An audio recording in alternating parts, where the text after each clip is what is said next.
Important topic है जो हम डिस्कस करेंगे, intermolecular forces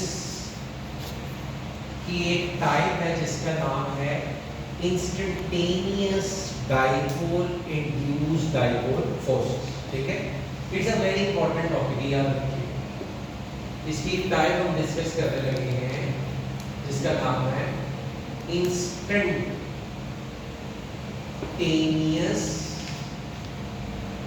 dipole induced dipole forces. देखिए, इंटरमॉलिक्यूलर फोर्सेस आप लोगों ने पढ़ा था लास्ट टाइम भी, जो मॉलिक्यूल्स को हेल्ड टुगेदर रखती है, वो यानी मॉलिक्यूल को इकट्ठा रखती है, उसकी एक टाइप है हम डिस्कस करने लगे हैं। वो है कौन सी जी? Instantaneous dipole induced dipole forces. First of all तो आपको ये पता होना चाहिए इसका मतलब क्या है। Listen very careful.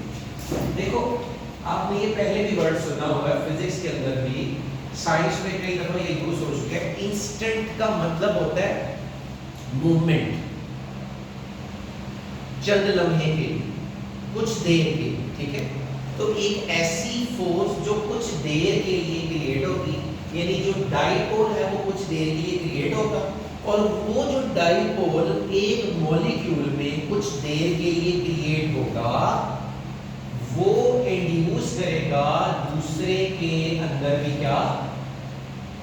डाइपोलैरिटी। ठीक है, इसको हम कहते हैं पोलराइजेशन। सो बेसिकली जब हम बात करते हैं instantaneous dipole induced dipole forces की, तो ये एक मोमेंट्री मतलब मूवमेंट, चंद लम्हे की मोमेंट्री फोर्स ऑफ अट्रैक्शन है ड्यू टू, और ये किस वजह से होती है? Due to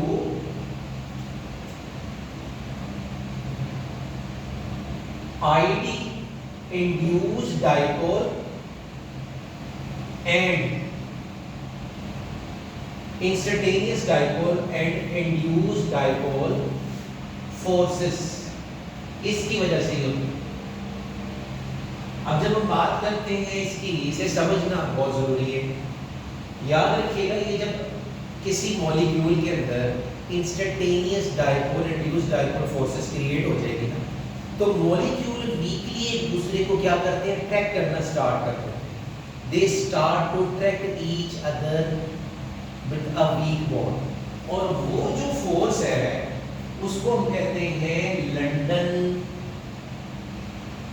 depression forces. ये बेसिकली एक साइंटिस्ट थे फर्स्ट लंदन 1930 में, उन्होंने इस यूनिक फोर्स को डिस्कवर किया था, उसके नाम से है। इसको भी अभी हम देखते हैं। हम इसकी एग्जांपल अगर देखें तो हमारे पास एग्जांपल आ जाती है स्टूडेंट्स, ब्रोमीन, आयोडीन या क्लोरीन ले लें, या मीथेन ले लें, या इथेन ले लें। यानी एग्जाम्पल में आपके पास आएंगे सारे के सारे नॉन पोलर कंपाउंड्स। ठीक है जी, नॉन पोलर कोवलेंट कंपाउंड्स। इनके अंदर यूजुअली क्या पाई जाती है? कौन सी force? Instantaneous dipole induced dipole. अब फर्स्ट ऑफ ऑल तो हम इसको समझते हैं कि होगी कैसे। देखिए, हम एग्जांपल लेते हैं ब्रोमीन। अब ब्रोमीन में पहले हम ये देखेंगे इंस्टेंटेनियस डाइपोल कैसे होगा। हम एक ब्रोमीन का स्ट्रक्चर ड्रॉ करते हैं स्टूडेंट्स, ये देखिएगा जरा। ये हमारे पास है जी एक ब्रोमीन का मॉलिक्यूल। इस ब्रोमीन के मॉलिक्यूल में, या आपके पास ब्रोमीन के मॉलिक्यूल में मैं शो कर रहा हूँ उसका न्यूक्लियस और उसमें मौजूद, बट यहाँ पर मैं न्यूक्लियस शो कर रहा हूँ, दो न्यूक्लियस, और ये है उसके क्या? इलेक्ट्रॉन्स। ब्रोमीन के आउटर मोस्ट शेल में कितने इलेक्ट्रॉन होते हैं? 1 2 3 4 5 एंड 6 7, ठीक है। इसी तरह जरा देखिएगा ब्रोमीन का एक और मॉलिक्यूल। अब एक मॉलिक्यूल में दो ब्रोमीन के एटम है, दो न्यूक्लियस है। इसी तरीके से उनके पास इलेक्ट्रॉन एक के पास कितने होंगे 1 2 3 4 5 6 7, यानी ओवरऑल आउटर मोस्ट में इस वक्त कितने इलेक्ट्रॉन होंगे 7 + 7 7 + 7 14। जब ये दो मॉलिक्यूल एक दूसरे के साथ स्ट्राइक करते हैं, ये याद रखिएगा, हमने लास्ट टाइम पढ़ा था जो यूजुअली मॉलिक्यूल्स होते हैं गैसेस के, वो एक दूसरे के साथ स्ट्राइक करते हैं। तो जब ये मॉलिक्यूल एक दूसरे के साथ स्ट्राइक करते हैं तो स्ट्राइक करने के दौरान इनके इलेक्ट्रॉन आमने सामने आते हैं। अब जरा देखिएगा, इसके इलेक्ट्रॉन और इसके इलेक्ट्रॉन एक दूसरे के साथ स्ट्राइक में रिपल करेंगे एक दूसरे, यानी ये वाले इलेक्ट्रॉन इन इलेक्ट्रॉन को रिपल करेंगे, ये इस तरफ सारे ट्रैक हो जाएंगे, मूव कर जाएंगे। यहाँ पर एक इलेक्ट्रॉन का क्या बन जाएगा क्लाउड्स, और इसी तरह इन इलेक्ट्रॉन ने इन्हें भी तो ड्रैग किया, इधर भी क्या बन जाएगा आपके पास बट एक इलेक्ट्रॉन का क्लाउड्स, यानी बहुत से इलेक्ट्रॉन। यहाँ एक ब्रोमीन मॉलिक्यूल में 14 आउटरमोस्ट इलेक्ट्रॉन है, तो वो सारे के सारे एक साइड पर हो जाएंगे। अब उनके न्यूक्लियस एक तरफ हो गए, यानी इस साइड पे न्यूक्लियस है और दूसरी साइड पर क्या हो गए जी इलेक्ट्रॉन क्लाउड्स। वो जो इलेक्ट्रॉन क्लाउड है वो इस ब्रोमीन मॉलिक्यूल में पार्शियल कौन सा चार्ज क्रिएट कर देते हैं नेगेटिव, और जहां पर न्यूक्लियस है उधर कौन सा चार्ज आ जाएगा पॉजिटिव। इसी तरह इसके इस एंड पे कौन सा चार्ज आ गया नेगेटिव, यहां पर क्या आ गया पॉजिटिव। तो इसको मैंने नाम दिया इंस्टेंटेनियस। अच्छा ये पता क्यों, ये वो थोड़ी देर के लिए होता है, यानी अगर हम मेजरमेंट करें अकॉर्डिंग टू स्पेक्ट्रोकेमिस्ट्री ये नैनो सेकंड के लिए होते हैं या माइक्रो सेकंड के लिए होते हैं, यानी एक सेकंड के 1000 में या लाख में गुना, इतनी देर के लिए बस ये लम्हे के लिए ये मॉलिक्यूल ने ऐसा बिहेव किया कि उसके एक एंड पे मॉलिक्यूल के पूरा पॉजिटिव चार्ज आ गया और दूसरे एंड पे नेगेटिव चार्ज आ गया। अब ये तो मैंने सिर्फ किस्सा सुनाया इन दो ब्रोमीन के मॉलिक्यूल का जिन्होंने आपस में स्ट्राइक की। अब जब इन पे आ जाएगा ये चार्ज तो फिर इनके लिए बड़ा आसान होगा इंड्यूस करना। इंड्यूस का मतलब होता है मजबूर करना एक दूसरे ब्रोमीन के मॉलिक्यूल को, जो कि बेसिकली क्या होगा न्यूट्रल होगा। याद रखिएगा न्यूट्रल है मींस उसके इलेक्ट्रॉन और उसके जो प्रोटॉन है वो एक दूसरे में मर जाएंगे, न्यूट्रल है नॉन पोलर।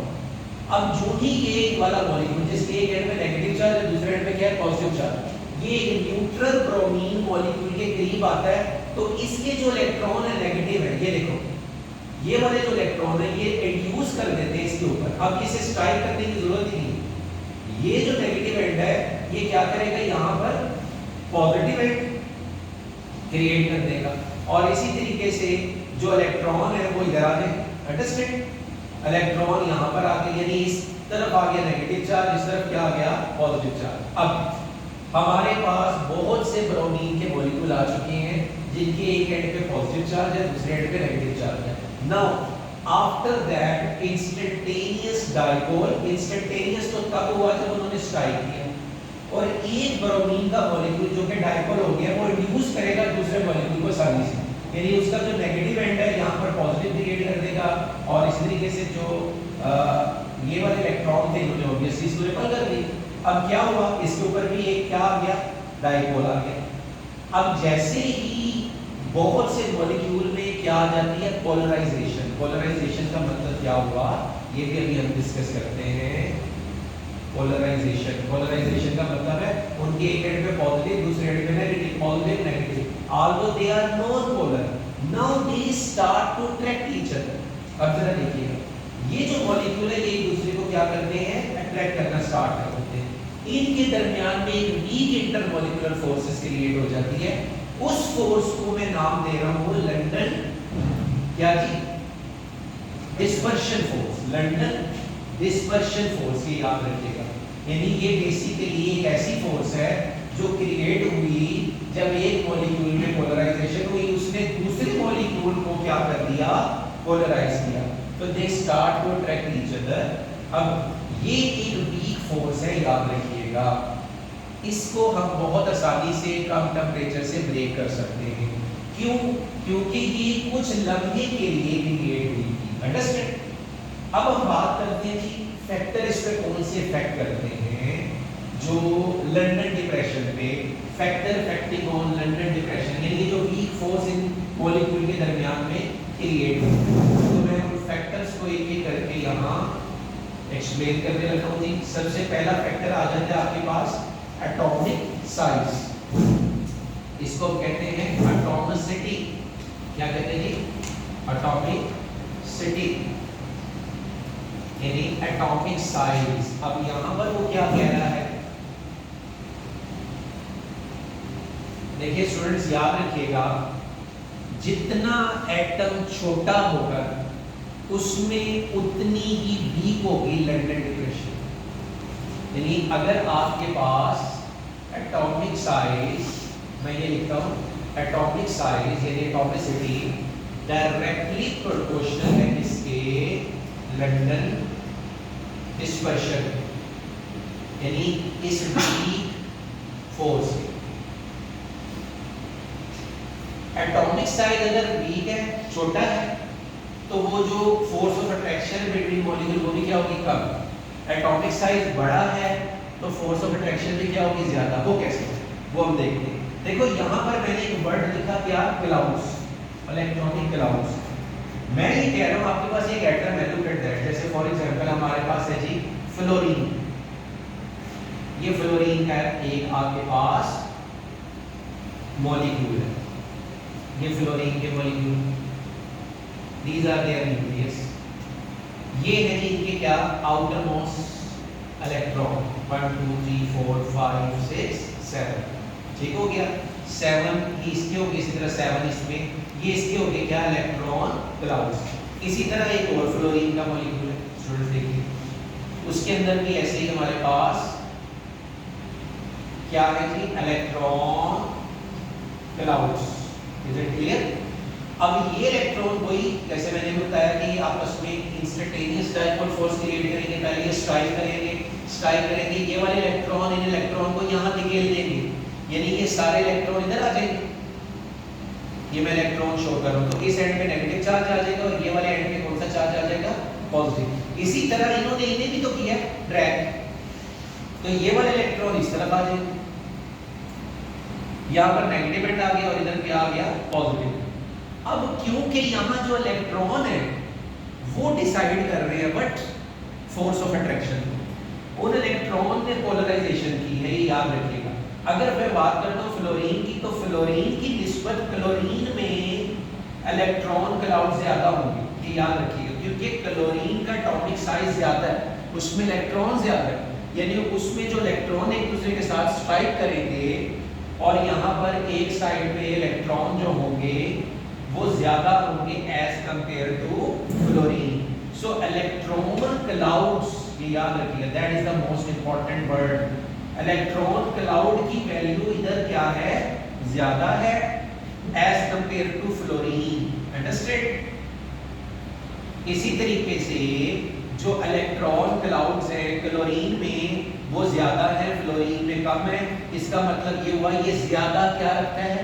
पोलैरिटी, इसकी पोलैरिटी ज्यादा है। अगर इसकी पोलैरिटी ज्यादा है ना, कि यहाँ पर मैं दो मॉलिक्यूल शो कर रहा हूँ, एक दूसरे के करीब आ रहे हैं, इनकी पोलैरिटी ज्यादा है, तो इनमें जो फोर्स ऑफ अट्रैक्शन भी होगी वो स्ट्रॉन्गर होगी। इसी तरह फ्लोरीन में होगी लेकिन वीक होगी। इसलिए वीक हो रही है क्योंकि इनके अंदर जो पोलैरिटी है पॉजिटिव और नेगेटिव चार्ज की वजह से क्रिएट हो गई, वो क्या होगी? वीक होगी। इसका मतलब ये हुआ, मैं ये कह रहा हूँ कि अगर एटॉमिक साइज छोटा होगा तो ऐसे में जो इलेक्ट्रॉन क्लाउड है वो भी क्या बनेगा?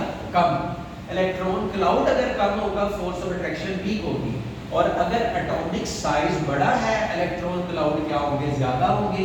ज्यादा होंगे तो वो जो डाइपोलैरिटी है उसकी स्ट्रेंथ ज्यादा होगी, यानी पॉजिटिव और नेगेटिव चार्ज जरा ज्यादा देर के लिए बन रहे हैं, ज्यादा स्ट्रॉन्गर है। ऐसे में वो जो मॉलिक्यूल है क्लोरीन के वो ज्यादा स्ट्रॉन्गली एक दूसरे को अटैच करेंगे, लंदन डिस्पर्शन फोर्स उनमें ज्यादा स्ट्रॉन्ग है। तो जो पहला फैक्टर है वो एटॉमिक साइज का मतलब ये हुआ कि जब हम डाउन द ग्रुप्स जाएंगे डियर स्टूडेंट, आपके पास एग्जांपल आ जाती है हैलोजेंस की, ठीक है। हम क्योंकि नए सिलेबस के मुताबिक बात कर रहे हैं, उसमें एग्जांपल्स ग्रुप्स की कम दी हुई है आपको। तो हैलोजेंस को अगर आप देखें तो यहाँ पर हैलोजेंस में फ्लोरीन में फोर्स वीक होगी as compare to chlorine molecule, इसी तरह ब्रोमीन में स्ट्रॉन्ग है और आयोडीन में इससे भी ज्यादा स्ट्रॉन्ग है। अच्छा यहाँ पर एक बड़ी जबरदस्त चीज हो ये, अगर आप एक चीज नोट करो ना, वो क्या कि फ्लोरीन और क्लोरीन की फिजिकल स्टेट है गैस और ब्रोमीन और आयोडीन की फिजिकल स्टेट है लिक्विड और एस्टाटीन की क्या होती है सॉलिड, और इसकी वजह भी क्या होती है वही वो force.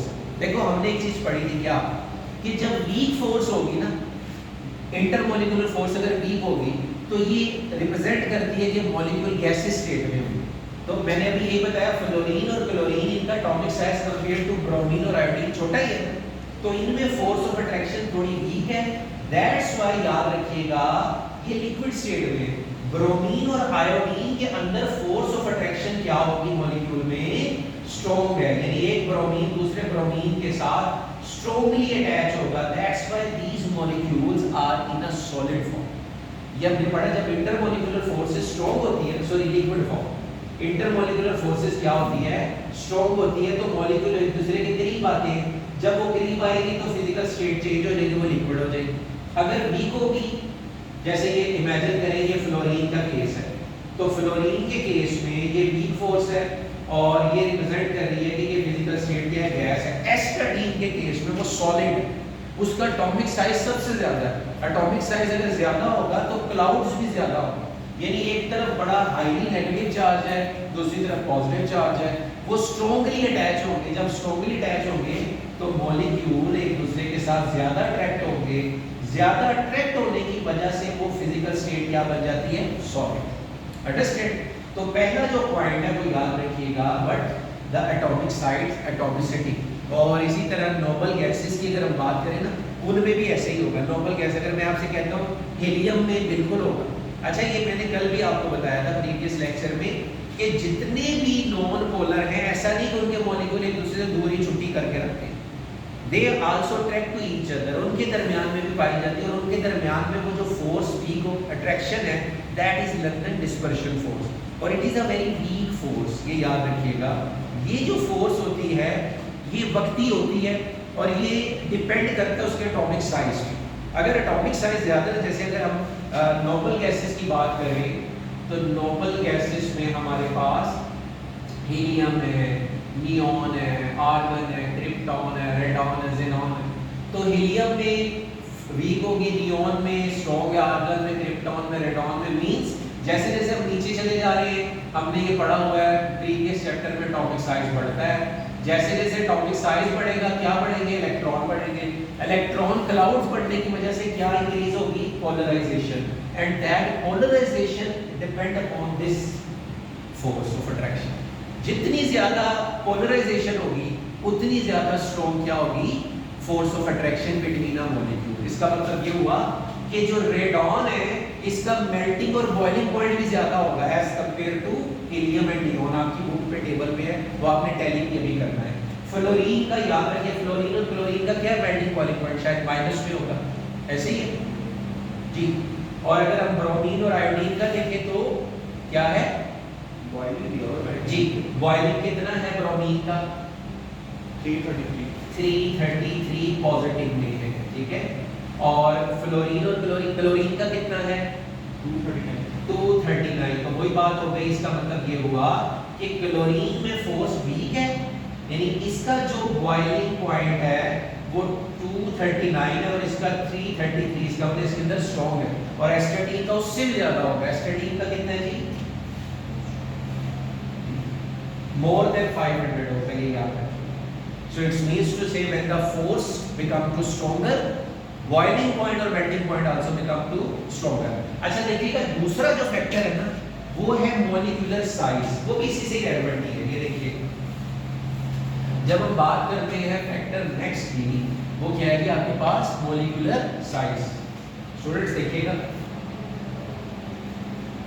Molecular size, molecular size का मतलब ये हुआ एक मॉलिक्यूल के अंदर कितने एटम। वेरी सिंपल, और ये बहुत आसान है। देखो आपके पास एक मॉलिक्यूल है मीथेन CH4, इसमें टोटल कितने एटम है, 5, एक मॉलिक्यूल है C2H6, इसके अंदर कितने एटम है 6 तो 8, तो जितने मॉलिक्यूल में एटम ज्यादा होंगे उतने इलेक्ट्रॉन ज्यादा, जितने इलेक्ट्रॉन ज्यादा उतनी ही पोलराइजेशन ज्यादा, ठीक है, और जितनी स्ट्रॉन्ग होगी क्या पोलराइजेबिलिटी या पोलराइजेशन उतनी ही स्ट्रॉन्ग क्या होगी फोर्स ऑफ अट्रैक्शन। तो इसका मतलब ये हुआ कि जो आपके पास बिगर मॉलिक्यूल है, बिगर मॉलिक्यूल वो होंगे जिनके पास क्या होंगे मैक्सिमम नंबर ऑफ एटम होंगे, having strong but force of attraction, जिसको हमने क्या नाम दिया London dispersion force of attraction, वो ज्यादा हमें क्या होगी जी स्ट्रॉन्ग होगी। और उसकी रीजन क्या है, देखो सिंपल सी रीजन हम ये बताएंगे कि उसकी रीजन ये है कि उनके अंदर क्योंकि एटम ज्यादा है, तो एटम ज्यादा होने की वजह से अगर मोर एटम है तो उतने ही ज्यादा क्या होंगे मोर इलेक्ट्रॉन्स होंगे, और जब इलेक्ट्रॉन ज्यादा होंगे तो जो साइड्स पे इलेक्ट्रॉन क्लाउड्स हैं, ये भी याद रखिएगा ये क्या होंगे बड़े होंगे, तो जितने बड़े इलेक्ट्रॉन क्लाउड्स बनेंगे उतनी ही ज्यादा पोलैरिटी होगी, और दैट्स व्हाई मॉलिक्यूल के दरमियान में फोर्स ऑफ अट्रैक्शन भी क्या हो जाएगी स्ट्रॉन्गर। सो जो बड़े मॉलिक्यूल है उनमें फोर्स ऑफ अट्रैक्शन ज्यादा होती है एज कंपेयर टू स्मॉलर। यानी हमारे पास लेट्स सपोज ये एक छोटा मॉलिक्यूल है और मैं ये शो कर रहा हूँ इसका क्लाउड, ये आपके पास मैंने शो कर दिया, इस पे पार्शियल पॉजिटिव और पार्शियल ये नेगेटिव है एंड इसका, ठीक है। और इसी तरीके से ये हमारे पास दूसरा एटम हो गया, ये इसका पार्शियल पॉजिटिव है और ये हो गया पार्शियल नेगेटिव, ये एक दूसरे को अट्रैक्ट कर रहे हैं। ये मैंने शो किया क्या इसका इलेक्ट्रॉन क्लाउड। अच्छा, इस डायग्राम में हमने ये शो कर दी है कि इसने पहले instantaneous dipole induced dipole force कर ली, पहले मॉलिक्यूल अपने अंदर क्रिएट करेगा क्या instantaneous dipole induced dipole force, उसके बाद ये जो मॉलिक्यूल है लेट्स सपोज ये है आपके पास फ्लोरीन, ठीक है जी, तो ये जो फ्लोरीन है ये एक दूसरे को ट्रैक कर रहे हैं। लेकिन यहीं पे अगर मैं ब्रोमीन की बात कर रहा हूँ तो मैं कह रहा हूँ कि ब्रोमीन में इलेक्ट्रॉन क्लाउड क्या होंगे स्ट्रॉन्ग है, ये मैंने स्ट्रॉन्ग कर दी है ब्रोमीन के अंदर इलेक्ट्रॉन क्लाउड, तो स्ट्रॉन्ग होने की वजह से यहाँ पर फोर्स ऑफ अट्रैक्शन क्या होगी ज्यादा होगी। या इमेजिन करें ये है CH4 अंडरस्टैंड, और ये था C2H6, यानी ये C2H6 के इलेक्ट्रॉन्स क्लाउड है।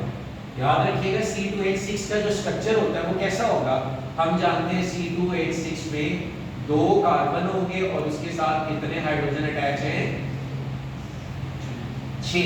इसी तरह यहाँ पर 2 कार्बन हैं और 6 हाइड्रोजन है, लेकिन CH4 में एक ही कार्बन है 4 हाइड्रोजन होंगे, हर हाइड्रोजन के पास एक ही इलेक्ट्रॉन है, कार्बन के 4 अपने होंगे, यानी इसके पास अगर मैं सब इलेक्ट्रॉन निकालूं कितने होंगे कार्बन के 4 अपने और 4 ये 8।